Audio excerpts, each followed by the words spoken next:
everybody. Chris Adams of Body Slam the Competition, and welcome to our Smackdown Live recap show for Tuesday, May the 2nd. Pretty good show tonight. Just to let you guys know, Ray Filipino is feeling a bit under the weather. He won't be on here with us tonight, but taking his place and back with us here shortly is Tim Iverson, and the previous co-host with us, the man formerly known as Killjoy. We're just going to call him Chuck tonight, and he's on hold right now, so he'll be here in a minute. But Tim, are you back with us yet? I am with you right now. I thought I heard some wrestling going on there. So we got Tim Iverson with us tonight to discuss the SmackDown recap. As I said, Ray will be back with us later this week. And Tim, did you get to watch the entire bit there, or just kind of get caught up a little bit on it? I just got caught up a little bit on it and stuff because I was, I normally don't watch it. Hold on, give me 1 second. Mm-hmm. The SmackDown was not a bad show at all. The way it started out, basically, just to get you guys started here and a heads up while Tim's stepping away again here, we had the show open up with Shane McMahon, and Shane McMahon's welcoming Chris Jericho to the SmackDown Live brand since he won the U.S. title at the pay-per-view just the other night on Sunday. Jericho comes out, they get their conversation going on, and AJ Styles comes out. Styles has to come out there and, of course, make his presence felt because he is the man that made SmackDown Live, the face that runs the place, as he likes to say. And he just wants Jericho to know that even though they were tag team partners at one time and they had their feud in the past, that he will be taking that belt back away from Chris Jericho again come next pay-per-view. So if Jericho was to keep it that long, I don't think it would be something people were looking forward to, but as we discussed the other day, Jericho probably won that belt coming in as a carryover just to get to SmackDown. But we'll touch on that more later in the show because that was the main event of the show tonight was Chris Jericho versus Kevin Owens in a return match for the U.S. title. And Timmy, yeah. Mm-hmm. All right. Here's the thing is that honestly, I thought it was a really good. I did a review of it. I watched a little bit what I could, and it's really well played out. I like the build up to it. And it's smartly done, and it's always fun to watch Chris Jericho and AJ Styles do the things, even if it's just like talking trash or whatever. Yeah, and now we haven't exactly gotten to the actual. Well, of course, the main event. We'll talk about the main event a little while later with Jericho and KO and everything. Chuck, give us a heads up whenever you get back if you're listening out there, just so I know to call in when you're ready and everything. You mean Killjoy? Sure. Oh, I said the artist formerly known as Killjoy earlier when I introduced you. No, there's no former. I will always be Killjoy. Formerly known. You like Prince? You got a symbol for you got a symbol for a name now. No, I don't, because then you call me simple. Okay. Well, anyway, please progress. Progress. Opening of the show, I was just covered a moment ago. I'm not sure how much of it you heard because you were actually on hold. I don't know if I did that or you did that, but anyway. Shane McMahon coming out, welcoming Jericho to the SmackDown Live brand, talking about him winning the U.S. belt, how big it was and everything. They get out there. AJ Styles has to come out there like he does every week, makes his appearance known, yada, yada, yada. Long story short, KO comes out and confronts them both and is very angry. He's very upset that he lost that title to begin with and that Chris Jericho's there on the show. Of course, makes his comments as usual. What he's going to do to him. If he thought the Festival of Friendship was bad, tonight was going to be 10 times worse. And then proceeds to tell AJ Styles he don't know what he's even there for. This has nothing to do with him to get out of his ring. So Styles obliged him, got out of his ring, and, pretty much charged him, and they brawled up there on the ramp for about 5 minutes. So that's building up to a good confrontation coming up soon between KO and AJ Styles. Yes. Very much so. So what do you think about that, Chuck, as far as AJ Styles KO build-up there? Are you looking forward to something like that, or? I'm torn because there are two different styles, and I don't know that it would complement each other. By the same token, I'm pretty sure they went against each other. It was probably in the indies, and it was probably amazing. So yeah, I think it'll be a great match. Well, I don't want. We'll talk about that later. It just upsets me that KO did lose with the Boston Crab Sunday. That's all I gotta say. He was defeated by a Boston Crab. Sir. The walls. It's not the walls. It's a Boston Okay. Crab. It's a Boston Crab. Hey, yeah, I completely agree. The Walls of Jericho is a completely different move. It always was, and it bothers me. That's about that. Yeah, but anyway, no. Yeah, I think KO and AJ, those two are two of the best workers in the WWE right now, if not the two best workers. So they're either going to be magic or they're going to be a disaster. I'm hoping for magic. That's me. Yeah. And kind of touching back on what you were talking about, the Boston Crab and the Walls of Jericho, I'm just messing with you guys. You know, it did look an awful lot like an old school Boston Crab. The Walls of Jericho was always standing more upright and putting more pressure, what looked like on the top of the back and bending the small of the back further than that. That's because that was a lion tamer. That's called a lion tamer. And to be quite honest, if you put somebody in a lion tamer, they're not getting out of that sleeper hold, or not that sleeper hold, that particular maneuver. There's no way. The way the pressure is, and that's why guys, he wouldn't be able to do it with a guy like KO anyway, because KO's not flexible. But I was hoping to see that. I was so hoping to see a lion tamer, because no one's getting out of that. We got it. You got to think. You got to kind of alter it for what you got, though. I mean, you're right. He's not going to put KO with the size of him and everything in that type of a move. He's just not going to be able to do that kind of thing to him. It's like saying, taking the giant and throwing that on him. Can you even pull his legs back that far? Probably not. No, there's no way. Yeah, there's no way. But definitely. But moving on here, after they broke all that up and came back from the break, we get a shot of Sami Zayn. He's at the was it Talking Smack or whatever they called the little after show bit. Yeah. And he's talking with JBL and was it Renee Young? I believe her name is, the blonde girl. Mm-hmm. And Baron Corbin comes out and attacks him right there on the scene. I guess he's not appreciative of taking that boot to the face just not too long ago. Go figure.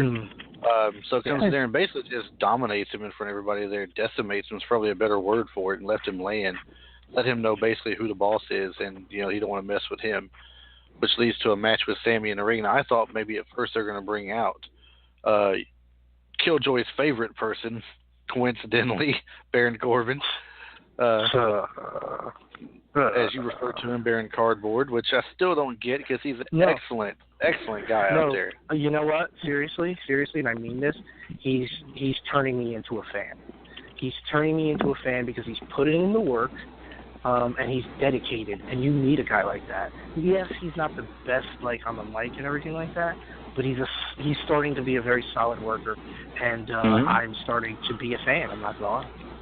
Well, I'm glad to hear that. I'm still on the fence. I'm still on the fence when it comes to him as a wrestler. That's just me, though. I mean, I'm starting to kind of turn a little bit, but he's just so like I don't know, like I said, like Bob said, he comes down the ring, you don't even notice him. He's so big and stuff, you don't even notice the guy, even when he dominates somebody. It's just like, oh, the other guy gets beat up by like an invisible man, pretty much. I don't know. I don't know. It's okay, Tim. Don't worry. I'm going to work on you, okay? I'm going to make you a believer of Baron Corbin, the man, the myth, the wrestler, okay? I'm going to do that for you. It's okay. I'm here for you. Don't worry. So we got Sami Zayn up in the ring waiting for his opponent, and lo and behold, it was not Baron Corbin, but one Jinder Mahal, who has been getting a monster push as of late, which I am kind of happy to see in a way. I was confused at first. I've made this known before because there was no story build up to it. It was just suddenly there. But I mean, he's put his time in over the years, as Ray has pointed out before, and so it's great. I mean, he's definitely got the ability to pull that kind of heat that gets the crowd angry at him. He's playing that foreign role very well. He's got the Singh brothers, aka the Bollywood Boys, working his corner for him. Kind of reminds you of a Seth Rollins J&J Security kind of setup. Comes out there and has them feel like that. Yeah, very good. Yeah, I'm really enjoying him being getting his push, even if it is I really think it's just a means to an end thing. But I'm happy to see a guy that works hard and has taken care of himself and has been a consistent performer for years and finally getting at least something spotlight. It's good. Yeah, I mean, nothing may not come out of it. I mean, as far as winning the championship, but who knows? He may get it as well. He's not beating Randy Orton. I'm sorry, they're not. Man, they've done. It was strange enough that they threw him in that spotlight to begin with. Are you going to tell me the company that made the House of Horrors match wouldn't go one step further and put Jinder Mahal as the world champion? Again, I'm calling it. Randy Orton loses to John Cena for number 17. That's what he loses to. That's it. I'm not gonna. Yeah, I'm gonna go the opposite way and say that he will be world champion, and this is why. WWE wants to have a partnership with, India, and what they're trying to do is build that relationship up. And one of the things that they're showing is a gesture by. I'm sure he may not stay champion long. I mean, look what they did to Bray Wyatt, but they're going to put the title on him. Isn't it awfully coincidental, Killjoy? Yeah. Awfully coincidental that whenever this push started happening, there was an article with Steven Regal talking about the talks in India and trying to get things set up, a WWE India kind of deal there. I guess like they did with in New England. With their little bit they got going there. So, I mean, it's really kind of coincidental that it comes out right at that time. He starts getting that push along with the Bollywood boys jumping up there on the main roster and being in his corner of the King brothers. So, that's a very believable thing. But maybe we should move on to the actual match, though. We can. Well, we got time to. We got this. We got time to cover all this, man. It's like, look, 2 hours of nothing, 1 hour. We're talking about the meat and potatoes, dude. We're talking about meat and potatoes, bro. Calm down. Meat and potatoes. We're talking about the gravy. Meat and potatoes. Gravy. The meat and potatoes of the match is that the Singh brothers interfere with Sami Zayn once again, and he turns around and gets caught in a Cobra Clutch slam by Jinder Mahal and gets pinned for the 1-2-3. There wasn't much to the match other than that, really. It was just a little bit of back and forth banter. Anytime you can see my next door neighbor get beat, it makes it for a great day. Okay. All right. Okay. Chuck gets every time I see him, I just think of that dude that was lived next door to you. He doesn't look like a wrestler. He looks like a cab driver. He doesn't. Oh, Jesus Christ! Sami Zayn does have that cab driver look though, with that hat he wears all the time. You know? I am not touching this with a 10-foot pole. No, but the thing that bothered me is like Jinder they need to make Jinder look a little bit stronger going in. I know he's supposed to be a cheating heel and everything, but like Sami Zayn's tough, but Sami Zayn you kind of need to cheat against. You know what I mean? Well, he should be looking more dominant if he's going against the Viper, unless he's trying to. Go ahead. Go ahead. The thing is, you have to realize though, Sami Zayn never looks weak against anybody. So a guy like Jinder Mahal would have to. The world playing that old school easy heel thing. I think it's well done. I think that's how that role should be played. It doesn't matter. Sami Zayn always looks strong for whatever reason, and Jinder Mahal until very recently has never looked strong. So now that's true. Heel. I love it. I absolutely love it. That makes sense. I like the way they're playing it. It's a viable. No, I agree. Now that you say it that way, I wholeheartedly agree. Plus, you have to have that dastardly kind of heel, and I think that's good because then Randy Orton has to have one eye open. You know what I mean? Which he may not. I don't know. He might have hurt his other eye from getting hit by the refrigerator. So, God damn, that was terrible. I wish I was on talking on Sunday or whatever because I would have forget it. I was so upset. I was so upset. But anyway. Well, you definitely missed out on, to say the least.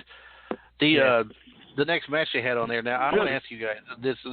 Leading into the next match here, Ty Dillinger defeats Aiden English.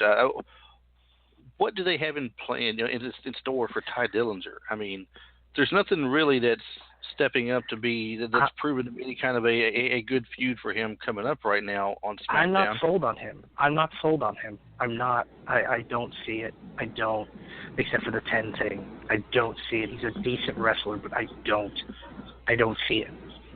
I didn't see the fad with him in NXT when he was there. I didn't really understand why he was such a huge favorite there because I wasn't a big fan of his in-ring, I guess, performances he put on.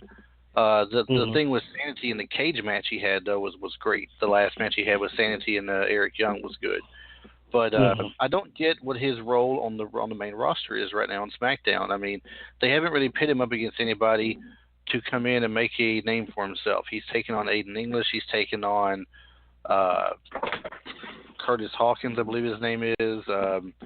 Maybe one other person. I mean, it's nothing to really stand out. It's like Apollo Crews. He's just there, and they throw him in a match against somebody occasionally. That's a good point. That's a good point. Very good. But the match with Aiden English didn't last very long at all. English comes out and pulls off one of his old gimmicks where he comes out and sings, and Ty Dillinger comes out and interrupts it and everything. And the only thing really different about it was he hit a new version of the tiebreaker to get the pinfall. It's a little bit different setup than the other one. So that's the only big deal to mention about that match, really, to be honest with you. It wasn't a great match. It wasn't very long. And I don't understand the purpose other than that just being there to fill time on the show tonight. Yeah. It was a bathroom break, as far as I'm concerned. I don't even think I really paid attention to the match, to be quite honest. I just knew that he won. I knew Aiden was down pretty quickly. I'm more upset about what they're doing to Aiden English, because I think he's a solid worker. Where is he going? You have him and you have Kurt Hawkins. Where are they going? You know what I mean? So that's what bothers me. But Ty Dillinger, I'm not sold on. I understand the 10-10 thing. It's all nice. But I'm more about the gimmick than I am about the wrestler. You know what I mean? And, it's not. That's it. Tim, what do you got on that? Tim. Oh, hey, honestly, when it comes to Ty Dillinger, it's the only reason they brought him up is because of fans. Because they wanted fans. The fans loved him and they were cheering for him and stuff. So they thought, hey, we can make a little money off of it. That's the only reason. It's got to be a small amount of money, though. I mean, we're going to be talking pocket change here. I mean, the whole 10 thing, it was okay for the Royal Rumble. I get it. He came in at number 10. I get it. 10. That's good. But I mean, other than being on the main roster right now, I don't see what point it really proves. Because he can't be that big on merchandise, and he doesn't have any real purpose yet. I'm not going to doubt him this early. They may have plans for him. They're just not showing their hand yet. I don't know. I don't know who they're planning against for him. Will he stay as a face? Will they turn him heel on somebody and have him go against a Sin Cara or someone for a while? Dolph Ziggler's already tied up, we know, with Nakamura. He's not going to be taking on him. So I don't know what direction they're just going to go with him other than just maybe being someone there to fill some time in. Maybe he might be stuck in that same rut as, like I said, the Curtis Hawkins or the Apollo Crews or the what do they call their tag team? The Golden Truth tag team. They're just there for Zack Ryder. Zack Ryder when he's there. Zack Ryder. Yeah. I love Zack Ryder, by the way. Huge fan. But did you guys hear, by the way, he's back in the ring now? A lot of people like Zack Ryder, but I mean they've treated him that way since he's been there for the most part. He's never gotten a major push. And I think he deserved one, but that's my opinion. Well, I mean, I thought they were going to give him one when he won the Intercontinental Belt that time, but then turned around and lost it the next night to Miz on TV, which was ridiculous. Yeah, I thought that was terrible. I always thought that was. I thought it was horrible. But the Miz did actually take that and make it work. So, in all honesty, that was that Miz run. It's Intercontinental Champion, so it ended up working out pretty nice. It's not that the Miz can't make that work. The Miz can make a lot of stuff work as a heel. It's just that everybody thought it was Zack Ryder's moment, and he was going to have that title for a few weeks, at least a few months or something. Something to walk around, have something to show off on his shoulder for a little bit, and then go back to losing to somebody else or whatever. Hey, he has to. He can't show that on camera all the time, though. You got to have something else. Well, a lot of people don't even know. I bet a lot of people don't even know who the girl is you're talking about out there when they're thinking. So go ahead and share with the crowd who's listening. Who is this girl you're speaking of? Zack Ryder to be showing off. It's none other exquisitely gorgeous Emma. It's his woman. That's all I gotta say. Yes. Well, lucky man. I want to know something. I have a question. Where's Mojo? Mojo was not on this week for sure. I don't remember if he was even on last week, to be honest with you. But he was on last week. Was he? Yeah, I think so. I can't remember anymore. But he's not made he's not made that big of a splash since he won that Battle Royal. Have you noticed a trend yet? Cesaro, The Big Show. Well, I guess what's been doing okay. You're boring cardboard. He's been doing all right with it. But other than that, everybody else is kind of like fizzle. Well, that Cesaro didn't lose much of a sizzle. He stayed in the mainstream at least. So he was pertinent to the shows. He had a reason for being there. He had that tag team with Tyson Kidd for a while. I mean, it's Cesaro hasn't really lost a lot. That's pretty obvious after the last pay-per-view and Monday night and everything with Sheamus. So he's still there. He's still a part of everything. The Big Show has always been kind of in and out for the last 5 years anyway. So. Oh no, I meant like after that win and stuff, it just kind of didn't do anything with them. That's what I meant. Oh, that's okay. That aspect, well, you're right about that. Yeah, they didn't do build crap off of it. Not at all. Maybe a little bit. Yeah. But anyway. Yeah.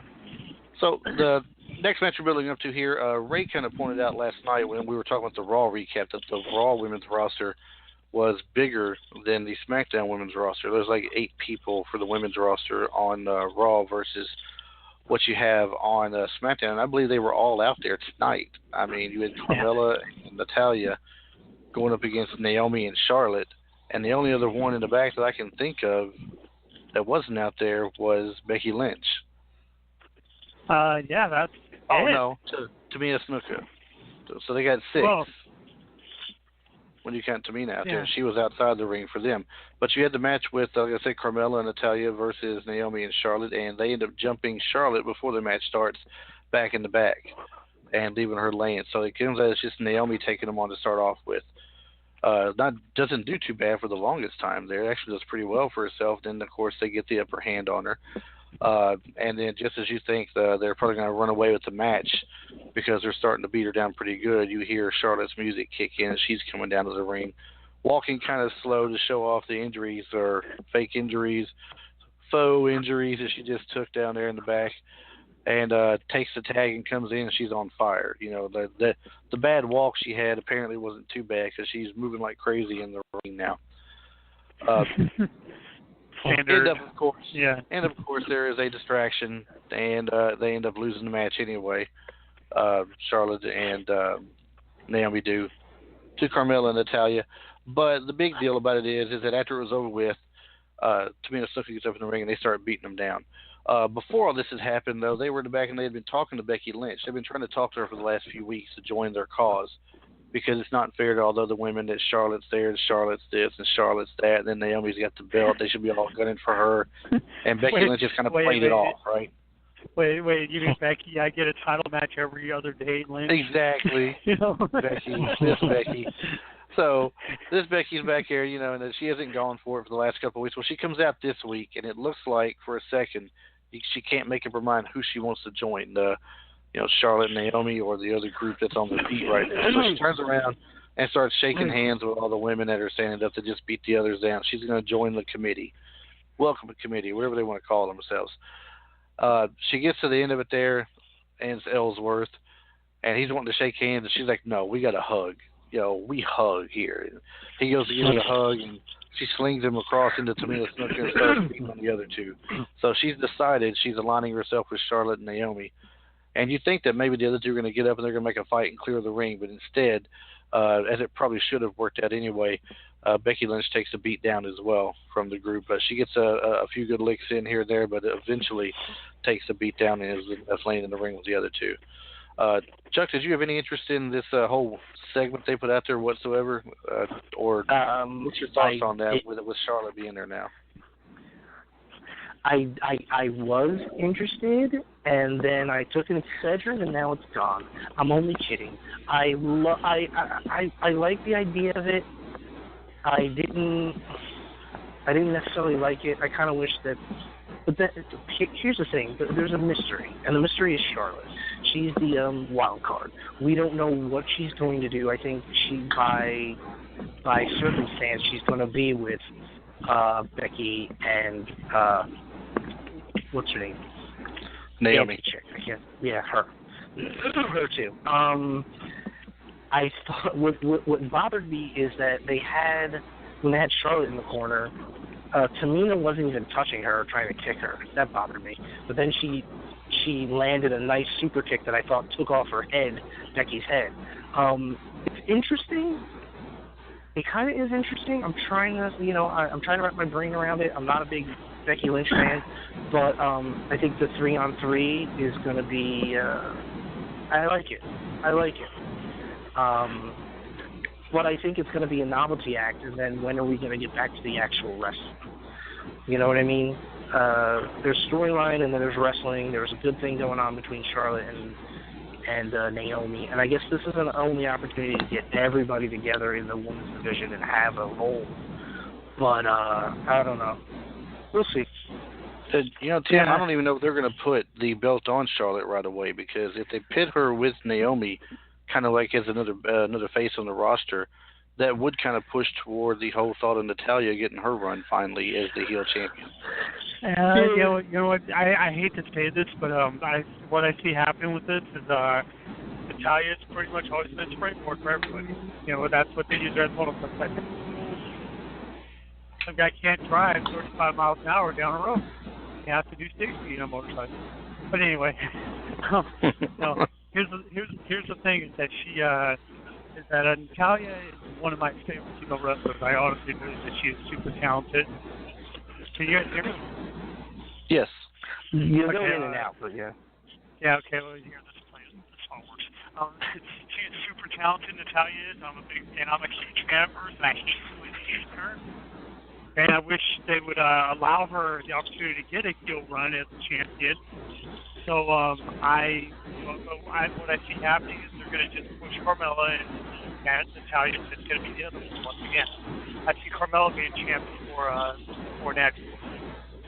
That's just what they do. But see, it's funny it's funny you mentioned the Carmella as champion part. We were talking about this last night as well, because we were talking about how Bayley seems to have kind of gone downhill a little bit as far as with the fan base. The fans aren't really all as much for her as they used to be. They're not all rah-rah Bayley. It's just, it's Bayley. And there's her little blow-up people on top of the thing up there. And we got to talking about there's going to be more shakeups coming up soon. And we can't but wonder if maybe they may flip-flop Bayley and Carmella and bring Carmella to Raw and Bayley to SmackDown. The reason why... Go ahead. Okay, well, this is my thing, is that Bayley... The reason that nobody likes her, the reason that people are tired of Bayley is because of the fact that she's not very good. I hate to say it, it's mean, but she has not been very good. Hold on. Give me a second here. There we go. That's a little better, I guess. That's the problem, is that Bayley has not been good. She seems to be at least one major botch every single match. You know, she's got the personality of a stick as much as we want to think that she doesn't. And so that's why it's not working there. Carmella, I think, has a future because she does. She's got that charisma. You want to punch her in the face, and it just works. And I think that she's a future heel, maybe not like a champ, but a future, like top rung heel. You know what I mean? I do. Yeah. Well, here's the thing. I don't think that people... It was cute in NXT, but I think on a national scale, when it comes to Bayley, that whole, it's my dream thing gets on people's nerves. I don't care what anybody says. People are going to be like, nobody's, in an age where smarts don't care about good guys, really, for the most part, that's going to be the same your downfall. If Carmella wins a title, I will stop watching wrestling. Anyway, or at least a major title, I will stop watching wrestling because she's horrible. Now? I'm not saying right now. I'm not saying right now. Think about it like this, guys. Think about it like this. At first, when the Bella twins get there, everybody looks at it. The two of the Bellas that's going to be the better one's going to be Brie Bella. All right, she's going to be the one that's going to wrestle, we're thinking, because Nikki's just there for as the eye candy kind of stuff, and Brie Bella's the real wrestler of the two, right? She's the one that gets put out there. She's the one that stands out. And as it turns out, who ended up being the bigger of the two in the wrestling scene? It was Nikki Bella. It should have been Brie, because she was the better wrestler. But as it turned out, she ended up not being the better wrestler because the other one got more airtime and actually got better as she went with the wrestling. Didn't start out good with it, but got better as she went. So what I'm getting at here with it, though, yes, I know John Cena, I know the whole thing, but what I'm getting at is that if Nikki Bella can improve that much with her wrestling ability in the ring and everything, and put on better matches like she did as she got progressed and went on, there's no reason why Carmella can't follow the same suit and get better. Yeah, well, then I'm saying this. As it stands today, with her dumb, persona, I'm going to say that if she wins, I'm done. Because she's annoying. Somehow she needs to get implants in her ass because she looks like a board. And she's nasally, and I just want to light her on fire. So, yeah, no. Well, isn't that what you want from a heel, though? Isn't that really what you want? You want somebody that you want to light on fire. But think about where she's supposed to be from, too, man. She's supposed to be from New York up there, right? Yeah, Long Island. This is worse because it's worse because she's not from, and if she is, she's the worst like Staten Island I've ever seen in my life or heard in my life. It's terrible. Her accent is terrible. She is terrible. She needs to be drugged from the back of a goddamn What bus. What accent is worse? Her New York accent or my Enzo accent? Oh, wow. Wow. Okay, your Enzo accent. I don't Do I need to do it to help you out? Yeah, I need to do it to help you out? Yeah, you do. Is that what you need, Chuck? Killjoy? Huh? Listen. Are you saying like I'd rather? Do you ever want colon cancer or AIDS? Like that's what it is. Well, colon cancer is much more treatable, so I go colon cancer personally. Yes, thank you. Thank you. It's less painful. What do we got over here? I'm gonna leave it at that. I'm gonna leave it at that. What do we got over here? A couple of terrible accents. Anyway. A couple accents. Yeah, a couple accents. Anyway, what's up? Go ahead, move on. How you doing? Move on now. How you doing? How are you doing? We got the next match coming up. Ray somewhere going at the I knew I should have went on the show tonight. I knew I should have went on the show tonight. They're ruining the show tonight. We have the next match coming up was Dolph Ziggler and versus Sin Cara.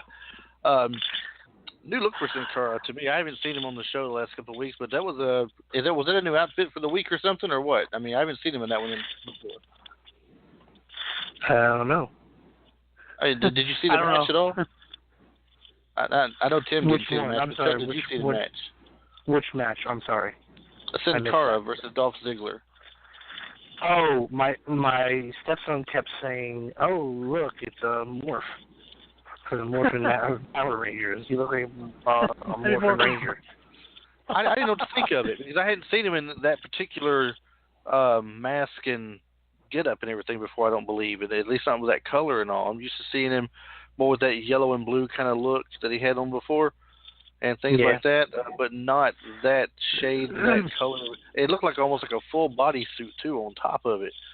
I mean, the way it was going.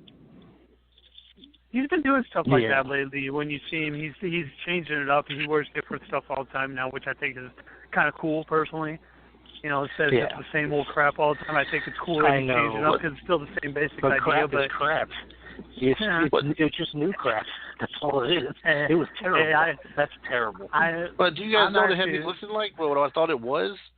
Here's what I thought it was. Dolph Ziggler's coming out. He's got his thing building up with Shinsuke Nakamura, right? They're building a big thing with him. And here lately, they've been doing some throwback kind of stuff, it feels like, with how they've been doing things. Like, you know, for example, Neville grabbing the referee's collar and pulling him to the ground as the old heel move to get disqualified to keep his title. Or other things like that. I'm thinking, this just doesn't look like the Sin Cara I'm used to seeing. And why is he wearing a full bodysuit versus being out there just in the tights with no shirt and his mask on? It's like, are they pulling an old school trick here and bringing Shinsuke out in a mask and suit and throwing him out there on him in the ring and have him reveal himself or something after he beats him down? I mean, what's up with this? What are they doing? I was like, I wouldn't put it past them at this point. Now, that would have been kind of cool. That would have been kind of cool, wouldn't it, if they had done that? I mean, just no throwback idea that they used to do all the time. To see something like that happen on television, that would be kind of cool to see. But, of course, that's not what it was. It was supposed to be Sin Cara, and it just didn't feel or look like him to me that I'm used to seeing in the ring. Well, whoever he is, unfortunately, it shouldn't have been a squash match, but it still shouldn't have been the match that it was that competitively between Sin Cara and Dolph Ziggler. I'm sorry. I just think, again, not a squash match by the same token. It's like he gave him a harder time than he should have. Again, you're setting it up to go against Shinsuke Nakamura, and you mean to tell me that Sin Cara is going to give you a match? Sorry, I don't. But in all honesty, this is something that we're not thinking about with the Ziggler character. He's arrogant. He's thinking that this guy's nothing. I'm not going to worry about him. He's looking past Sin Cara and looking to Shinsuke. So, I mean, maybe they're doing that kind of an angle where he's like, fuck this guy. And it's like, oh, no, kind of thing. Yeah. I mean, maybe that's what they're doing. I hope so.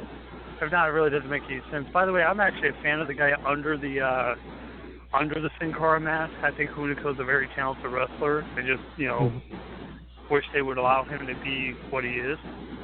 Yeah. And Sin Cara used to put on good matches anyway. It's not like he was there to be a enhancement talent kind of person. I mean, he was always putting on good matches before he teamed with Kalisto. And then him and Kalisto had that tag team for a little bit. And, Kalisto right now is kind of showing out on his own as well. I mean, I don't really count that match against Strowman as anything he really showed out at. He got his butt handed to him like he should have and got lucky and knocked him off feet first in the dumpster. A win's a win. You're right. I mean, a win's a win. A win's a win. He just paid for it. That again. Oh yeah, he definitely paid for it for sure. And by rules, as we discussed last about this match, by rules, technically he didn't really win it because the rules state in a dumpster match you have to slam the top shut. Only thing that really happened was he landed feet first in and he couldn't shut the top on him. He gets out, beats him down, throws him in, shuts the top, straps the top down, and throws him off the ramp. I would say that was a win on Beef's part right there for sure. Did you guys notice when you opened the door, the top to make sure that what's the name was protected though? Did you catch that? Yeah. Yeah. Yeah, he was making sure, hey, are you good, kind of thing, before he did it. I thought that was pretty I saw that. Smart. Oh, by the way, I do want to point something out. Did you notice that Jinder bloodied now that we've been past that for a while? Bloodied what's his name's nose? He actually punched him in the face and bloodied his nose. Yeah. Yeah, like that was kind of brought up on where he's actually hurt somebody. That was brought up earlier tonight on Twitter. I'm sorry, not Twitter, on Facebook. There's a independent wrestling tag team, the Ugly Ducklings. Doubt they listen to it, but hey, if you're listening out there, Rob Killjoy, shouts out to you here for this. He's going to put it out there. He talked about Jinder needs to wear elbow pads in his matches.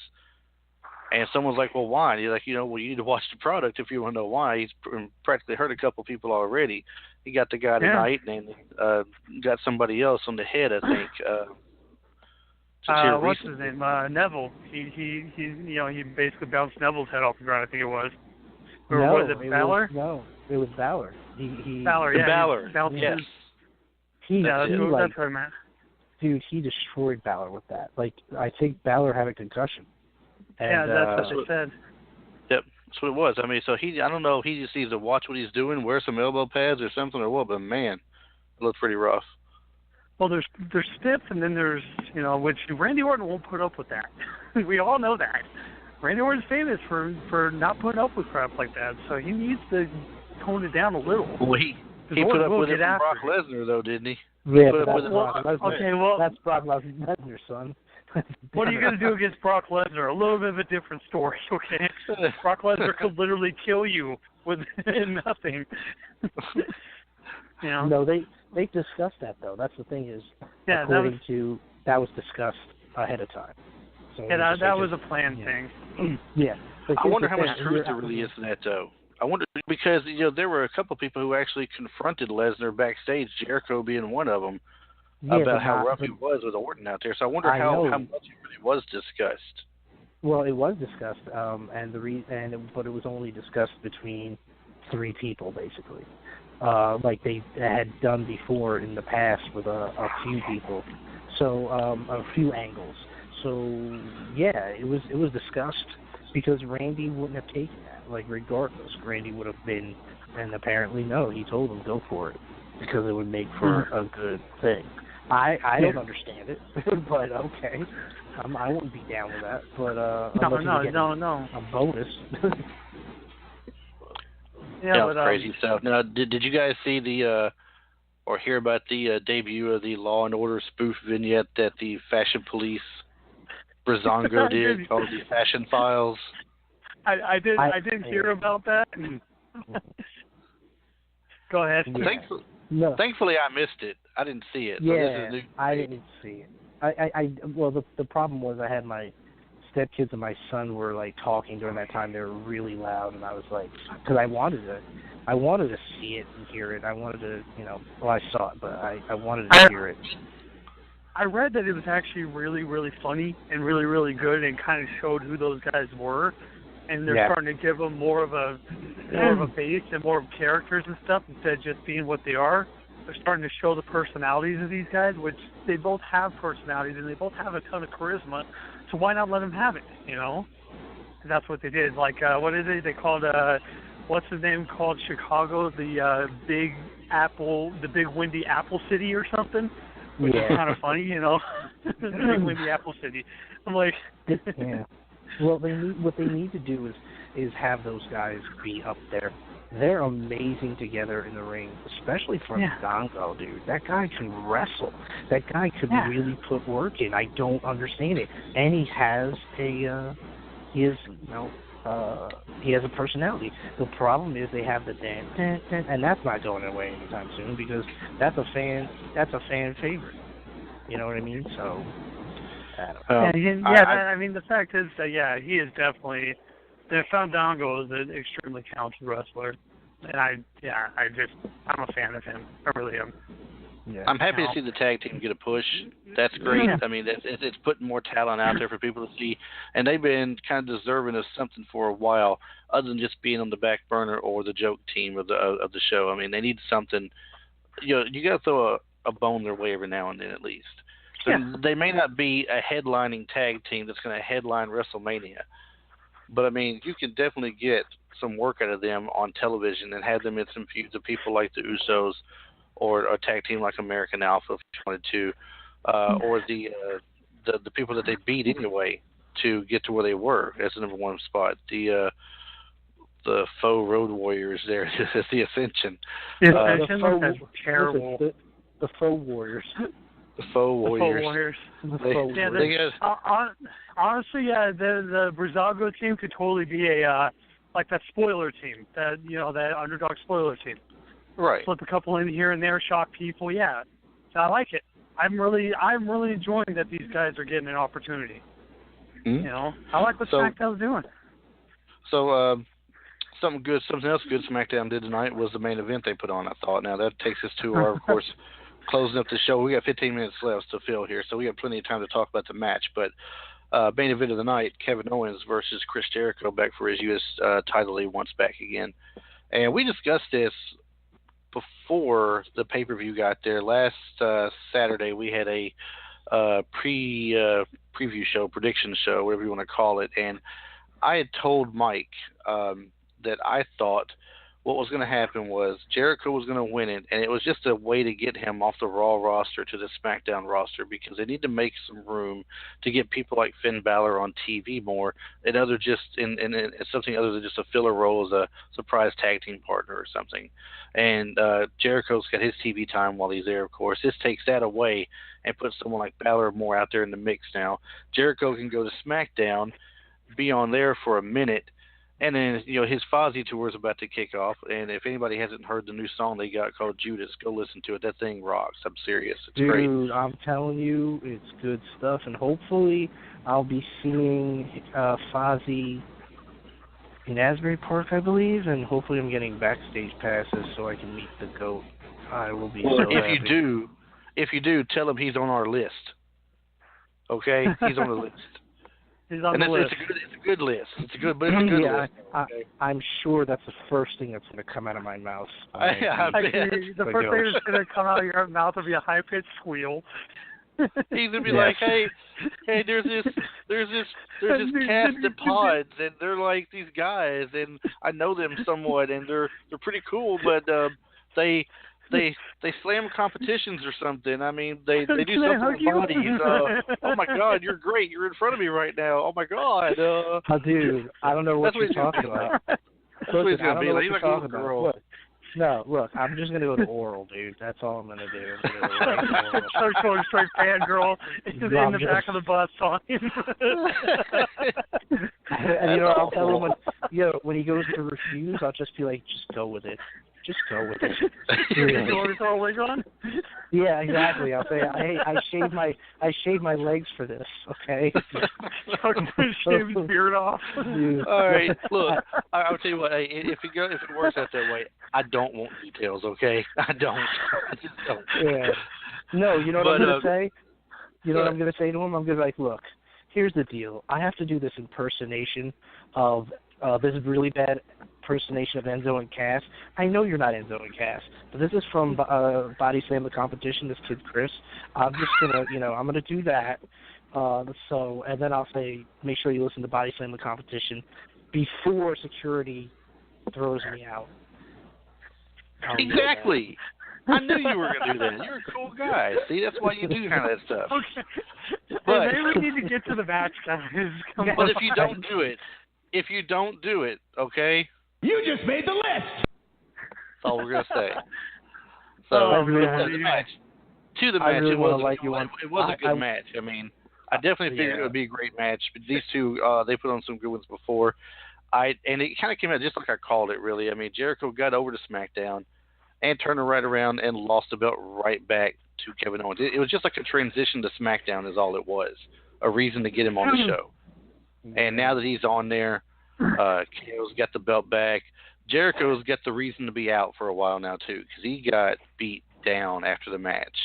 He took a DDT, for one, outside of the ring on the hard floor there, and then didn't really recover from that point forward. And got up in the ring and took a pop-up powerbomb.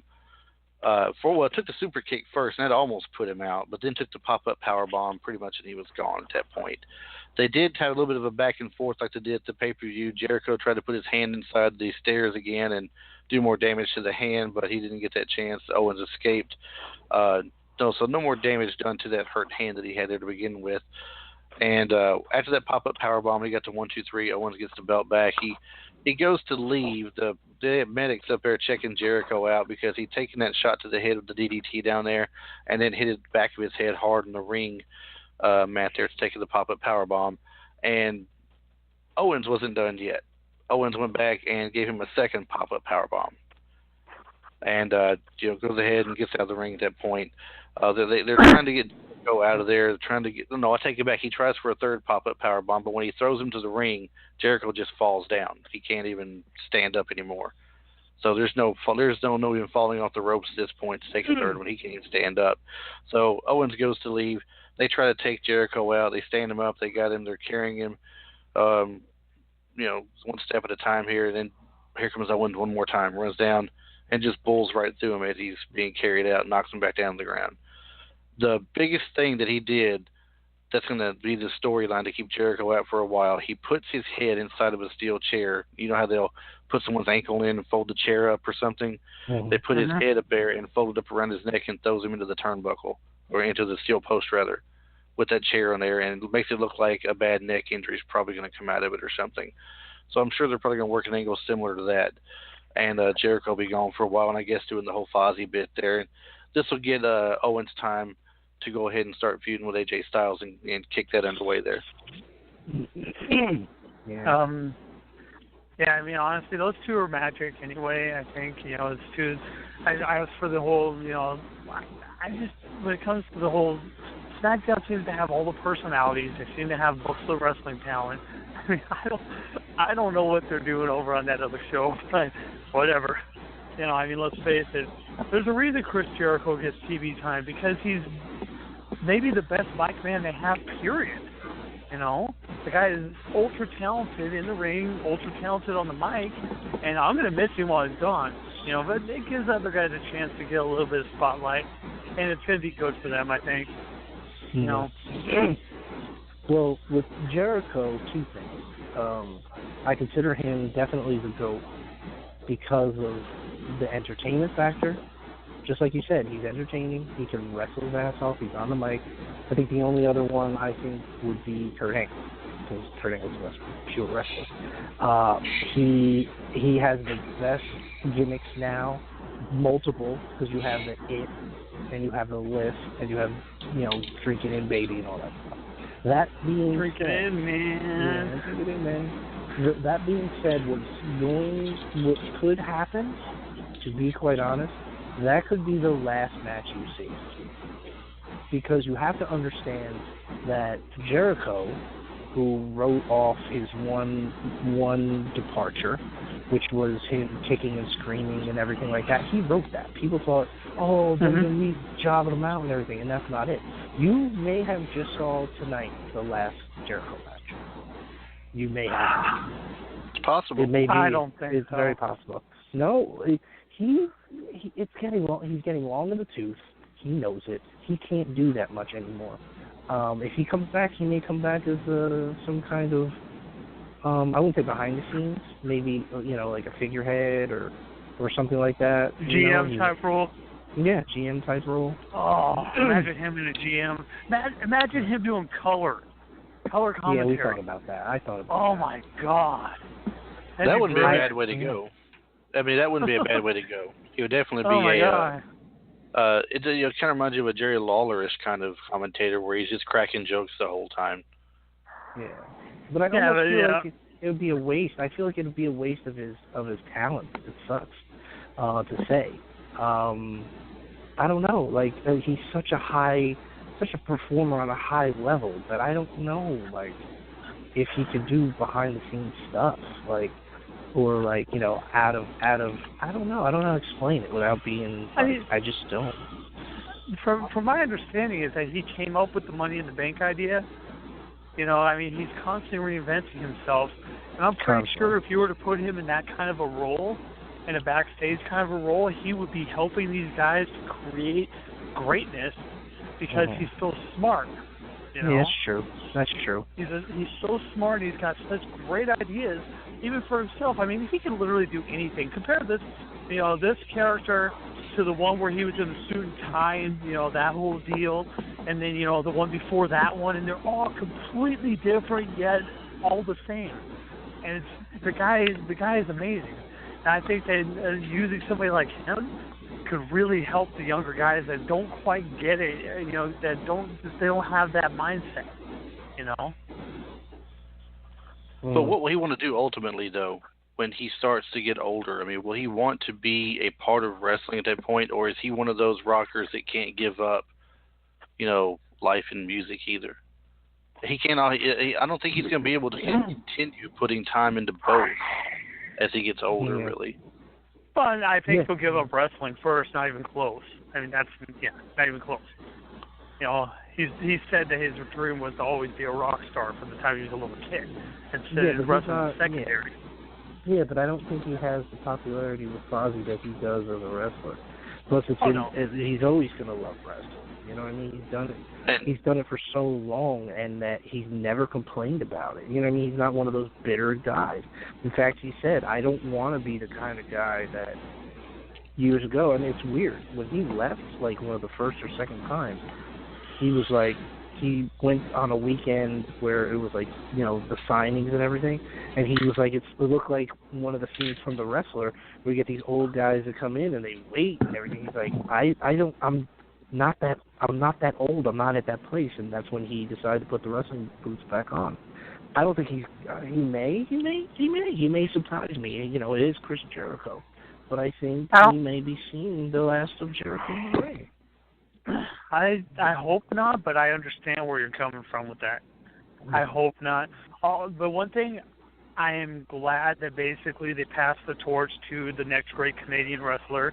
Exactly. By the way, and Kevin Owens, although from my understanding is that Vince McMahon wants him to, sculpt his body and lose weight, which I understand that.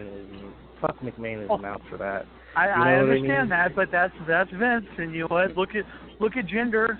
Jinder would not be where he is right now if he looked the way he did 2 years ago. Nope. That's just fact. You're right. But the thing that bothers me, and the thing that's always going to bother me is think of Dusty Rhodes. I always will say that Dusty Rhodes never was out of shape, but he was out of shape, but he wasn't out of shape. He could go 60 minutes. You never saw Dusty sucking wind ever. No. You know what I mean? I think Goldberg sucks wind walking down the ramp. Yeah. Exactly. I know. And as far as Owens goes, I don't know how out of shape, quote unquote, out of shape he may be as far as how long he can go in a match. But at the same time, the size that he is what's made him what's made him big in his indie times, and since he's been on, WWE altogether, whether it be NXT or coming up to the main roster, he's been practically the same size the whole time, and it's what works for him. I mean, it makes that first off that what does he call that, Rolling Thunder or whatever they call it with him, the cannonball deal. It's what makes that much more devastating, because he's that size. I mean, the stuff that he does, he moves good for a guy of his size as well. So I don't think there's any real need. There's no real need in him needing to tone up and look like a Brock Lesnar or a Jinder Mahal at this point, like you made the point of, or anything like that. There's just no need in it. But anyway, guys, we're down to 2 minutes and 20 seconds here. We got to start wrapping the show up here. Okay. Unfortunately, I know we did an hour for a recap on a 2-hour show. We suck.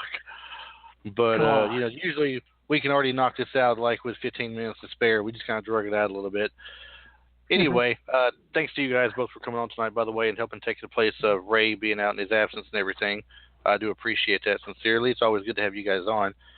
If everybody who's listening out there, make sure you do go follow us at the social media places we have. We are at Body Slam the Competition at Facebook and Instagram. On Twitter, which is really kind of popping here lately, Tim. I know you've been a part of it. You've seen it. We're at Body Slam the Comp. A lot of things have been going on. It's been pretty cool. If you were to go to your web browser and type in bodyslamthecompetition.com, that will take you to our YouTube page, where we upload all of our podcasts with a kind of a picture slideshow kind of deal with the podcast and behind it. So it kind of helps pass the time away when you're listening. And make sure that when you do go there, if you watch this and listen on there, do us a big favor, hit that subscribe button and become a subscriber to the show. That way you get alerted when we have a new show that comes out there. And speaking of being alerted for a new show, we are live on all of our shows on Blog Talk Radio at blogtalkradio.com/bodyslamthecompetition. If you do go there, look under the profile picture, there's a button that says follow. You can follow us on there. And anytime we set up a show, the day before a show, the day of the show, and after the show's over with, you'll get an alert letting you know that it's happened and what's there and everything. So you'll never miss a show that we have out. But that being said, guys, once again, thanks for coming on with us. Look forward to you guys calling in again one time soon here. Killjoy, I guess you can call in again if you want to. I mean, jeez. Thank you, Killjoy, for calling in. Thank you. Yeah. Thanks, sweeties. Yeah. Appreciate Thanks it. a lot. We appreciate you. And Tim, the best in the West here right now, is helping to promote the show really big. He's got a goal in mind. He's going to help us reach 10,000 subscribers on YouTube so we can get a Wrestle Crate. So yeah, because I want that thing. he's a cheap date. What can I say? Thank you very much. That being said, we hope you guys do check back with us this Sunday when we do the roundtable show. We don't have a exact subject in mind yet, but we will be sitting around discussing wrestling news and rumors of the week, and I'm sure we'll have a theme with it at that time as well. No interviews slated just yet this week, but if we do have one pop up, we'll make sure we get the news out to everybody. Thanks for joining this week, and we will see you on Sunday.